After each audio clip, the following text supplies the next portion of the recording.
Arrange marriage में क्या होता है, बीच वाला आदमी है, ब्रोकर है, इधर प्रोफाइल बेचता है, वहां प्रोफाइल बेचता है, फोटोज भेजेगा यहाँ पे, फोटोज भेजेगा वहां पे, थोड़ी बहुत बात इनकी करेगा, थोड़ी बहुत बात उनकी करेगा। इतना सा खेल है अरेंज मैरिज का। मार्केट है ना भैया कि देखो ये हमारा पोटेंशियल कस्टमर, ये हमारा पोटेंशियल प्रोडक्ट, डिमांड सप्लाई, वही चीज है भाई साहब। आप कंफ्यूज मत हुआ करो शादी के मामलों में। बस डिमांड सप्लाई, कंज्यूमरिज्म समझ लो, कैपिटलिज्म समझ लो, बेसिक इकोनॉमिक्स समझ लो। बेसिक इकोनॉमिक्स किसी को आती है ना तो वो शादी के डिसीजन उसके लिए आसान हो जाते हैं। शादी के लिए सही पार्टनर कैसे चूज किया जाए, तो भाई साहब दो चीजें पकड़ लो। इसको आंसर करने के लिए सबसे पहले एक दूसरा क्वेश्चन पूछते हैं कि देखो कुछ सिमिलर चीजें हैं। जब आप कुछ कार खरीदने जाते हो तो वहां पर भी कुछ सिमिलर क्वेश्चन ही होते हैं कि कार आज के जमाने में इतने सारे ऑप्शन हैं, मैं कौन सी कार लूं खुद के लिए। सबसे पहले देखो खुद का बजट क्या है। शादी में भी वही सवाल अप्लाई होंगे, आपका बजट क्या है, आप क्या चूज करते हो, कंफर्ट या लग्जरी या फिर मार्केट में दिखावा। आप सोचो कि आप ऐसा पार्टनर लेके आए जिसका मेंटेनेंस कॉस्ट बहुत सारा है कि उसको मेंटेनेंस बहुत लगता है लेकिन कंफर्ट जीरो है, तो आप ईएमआई भरते रहोगे, कंफर्ट जीरो है। आप घर पे क्या कर रहे हो आपको तो क्या ही फर्क पड़ता है, राइट। घर पे क्या कर रहे हो आपको फर्क नहीं पड़ता, आपको बस ये फर्क पड़ता है कि देखो मुझे दिखाना है कि देखो मैं ये गाड़ी लाया हूँ, देखो ये गाड़ी है कि नहीं जबरदस्त, मुझे पता है कि मैंने कितनी बड़ी लोन ली है, कितनी ईएमआई चुका रहा हूँ, कितना मेंटेनेंस कॉस्ट है, कंफर्ट जीरो है, दिमाग में टेंशन है। बस ये है शादी के सवाल। आप सोचो या तो आपको कंफर्ट चूज करना है, कन्वीनियंस चूज करना है, या फिर दिखाना है हमको लग्जरी।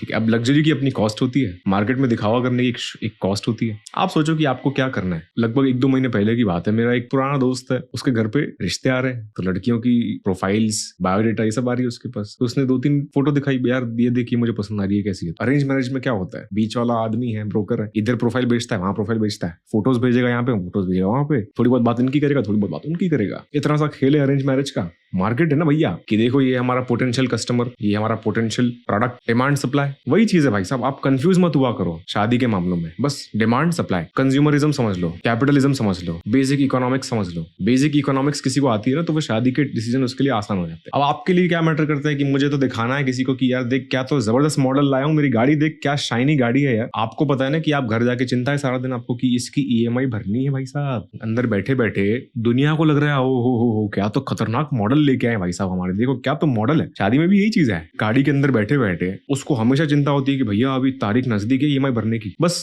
शादी का भी यही है कि ऐसा जबरदस्त मॉडल लेके आया है कि 1% की भी कंपैटिबिलिटी नहीं है, लेकिन बस मार्केट में दिख रहा है कि ओ क्या तो शानदार कपल है। आप सोच लो कि आपको क्या मैटर ज्यादा करता है। देखो दोनों में कोई बुराई नहीं है, मैटर क्या करता है वो सोचना है। बुराई दोनों चीज में नहीं है। आप देख लो कि हाँ मुझे तो फर्क पड़ता है कि यार मेरे नेटवर्क को मुझे दिखाना है, प्रेजेंटेबल होने चाहिए, प्रेजेंटेबल होने चाहिए, उसकी पर्सनैलिटी अमेजिंग होनी चाहिए, उसके लुक्स अमेजिंग होने चाहिए, फॉरवर्ड मॉडर्न होने चाहिए, मॉडर्न। अब लेके आओ उसको, ठीक है। दोनों में कोई बुराई नहीं है भाई। देखो मैं जज नहीं कर रहा हूँ, मैं बस कह रहा हूँ ठीक है। तो आप प्रिपेयर हो जाओ कि मेंटेनेंस कॉस्ट लगेगा। मेंटेनेंस कॉस्ट सिर्फ पैसे की बात नहीं है, मेंटली इमोशनली भी देखना आपको है कौन सी चीज पकड़ते हो। या तो कंफर्ट देख लो या तो फिर दिखावा। फ्रंट ही ले लो या तो ऑडी ले लो या तो कुछ बीच का पकड़ लो, स्विफ्ट i20 पकड़ लो। गाड़ियां तो ये भी अच्छी है ना, इकोनॉमिकल गाड़ियां हैं। नहीं सर मुझे 2 चॉइसेस है, बताओ। या तो मैं फ्रंट ही ले लूं, मारुति 800 आज के जमाने में 2022 में मारुति 800 लूं, या सर मैं सोच रहा हूँ कि अभी ये ऑडी का नया मॉडल आया सर, मुझे वो लेना है, बेंज चाहिए सर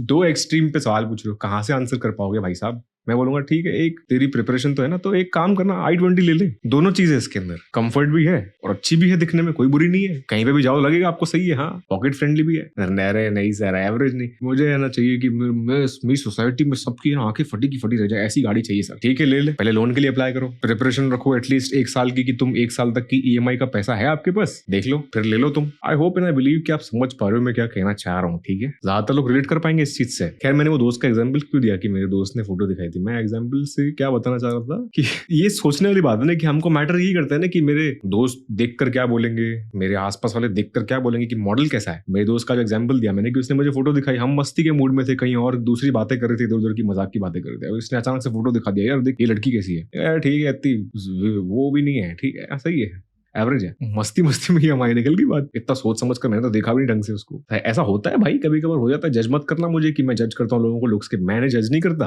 कभी कभार ऐसे बातों में फ्लो में चली जाती है बातें, कुछ नहीं होता, उनका इतना मीनिंग मैं सोच समझ कर नहीं बोला। लेकिन उसको तो लग रहा है ना कि अरे यार मैं तो सोच रहा हूँ बहुत बढ़िया है, पर इसने कैसे बोल दिया कि एवरेज है। तो सोचो कि उस इंसान को तो मैटर कर रही है ना ये चीज, तो उसको फिर ऐसा मॉडल ही लाना पड़ेगा, वरना उसकी इतना मजा नहीं आएगा उसको शादी करके। सोचने वाली बात है, उसको ऐसा मॉडल लाना पड़ेगा प्रेजेंटेबल, दिखने में जबरदस्त होना चाहिए। जीरो अंडरस्टैंडिंग को चलेगा सर, दिखने में जबरदस्त होना चाहिए, हम साथ में जाएं तो लगना चाहिए हो क्या तुम मॉडल लेके आए हो, गाड़ी का मॉडल तो खतरनाक है सर, ऐसा होना चाहिए। तो देखो ऐसे मॉडल देखो क्या ही फर्क पड़ता है। फिर उसके बाद क्या फर्क पड़ता है कि 50 बार झगड़ोगे ये वो वगैरह वगैरह। नहीं खैर हमको तो यही देखो, अपनी अपनी चॉइसेस है अपनी हर किसी की यार। मैं किसी को ऐसे नहीं बोल सकता कि नहीं ये सही वो गलत, गलत सही की बात नहीं है। मैं कह रहा हूँ कि मार्केट ट्रेंड्स की बात चल रही है मेरे दोस्त। आइडियलिज्म की बात मत करना कि सर आइडियल तो ये है, ये अच्छा है, ये बुरी बात है। अच्छी बुरी की बात ही नहीं है, जो चल रहा है मैं वो बता रहा हूँ। देखो ये आईना देख ले और खुद की डिसीजन लेना इस तरीके से दिमाग खोल के, ठीक है। बस आई होप आपको समझ में आ गया सारा का सारा खेल, और कुछ है ही नहीं, कॉम्प्लेक्स है ही नहीं, सिंपल है। चलो।